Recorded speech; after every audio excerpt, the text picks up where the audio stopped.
ஒரு ராஜா இருந்தார். அவர் தன்னுடைய மந்திரி சபையில் ஒரு கோரிக்கை வச்சார். அதாவது தன்னுடைய சந்தோஷம் துக்கம் எல்லா மூடுக்கும் தகுந்த மாதிரி நல்ல ஒரு சென்டென்ஸ் வேணும் அப்படின்னு சொல்கிறாரு. உடனே மந்திரி சபை கூடி பேசுகிறாங்க. எல்லாரும் ஆளுக்கு ஒரு சென்டென்ஸ் எழுதி கொடுக்குறாங்க. அப்போ இது சந்தோஷத்துக்கு உரியது, இது துக்கத்துக்கு உரியதுன்னு எல்லாத்தையும் ரிஜெக்ட் பண்ணிகிட்டே வராங்க மந்திரி சபை. அப்போ முக்கிய மந்திரி ஒரு சென்டென்ஸ் எழுதி கொடுக்குறாரு. அது எல்லாராலும் அப்ரூவ் பண்ணப்படுகிறது. உடனே ராஜா கிட்ட கொண்டு போய் அந்த சென்டென்ஸை மடித்து கொடுத்து, இதை நீங்கள் இப்போ பார்க்காதீங்க, உங்களுக்கு முக்கியமான தருணம் எதுன்னு தோணுதோ அப்போ நீங்கள் இதை படித்து பாருங்க அப்படின்னு சொல்கிறாங்க. உடனே ராஜா அதை தாயத்தான் செஞ்சு தன்னுடைய கையில் கட்டிக்கிறாரு. கொஞ்ச நாள் கழிஞ்சது. எதிரி நாட்டு மன்னன் படையெடுத்து வரான். கொரில்லா போர் முறையில் இவரை தோக்கடிக்கிறான். இவருடைய மந்திரி சபையில் இருந்தவங்க எல்லாரும் இறந்து போயிடுறாங்க. இவரை சுற்றி இருந்த உற்ற நண்பர்கள்லாம் இறந்து போயிடுறாங்க.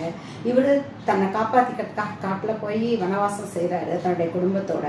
அப்போ ரொம்ப ஃப்ரஸ்ட்ரேட்டடாக ஃபீல் பண்ணுறாரு. அப்போ அந்த தாயத்தை பார்க்குறாரு.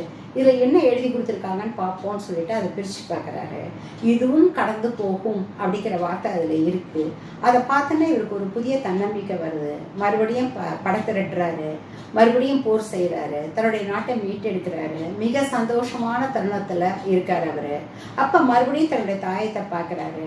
அவருக்கு அந்த ஞாபகம் வருது, இதுவும் கடந்து போகும். ஸோ சந்தோஷமோ துக்கமோ எதுவாக இருந்தாலும் நம்ம வாழ்க்கையில் கடந்து போகும். எத்தனையோ மகிழ்ச்சியான தருணங்கள் வரும், துக்கமான தருணங்கள் வரும், நல்ல நண்பர்கள் வருவாங்க, நிறைய எதிரிகள் வருவாங்க. ஆனால் எல்லாத்துலேருந்தும் இதுவும் கடந்து போகுங்கிற நிலைமையில் நம்ம இருக்கிறதுக்கு நாம் பழகிக்கணும். நன்றி, வணக்கம்.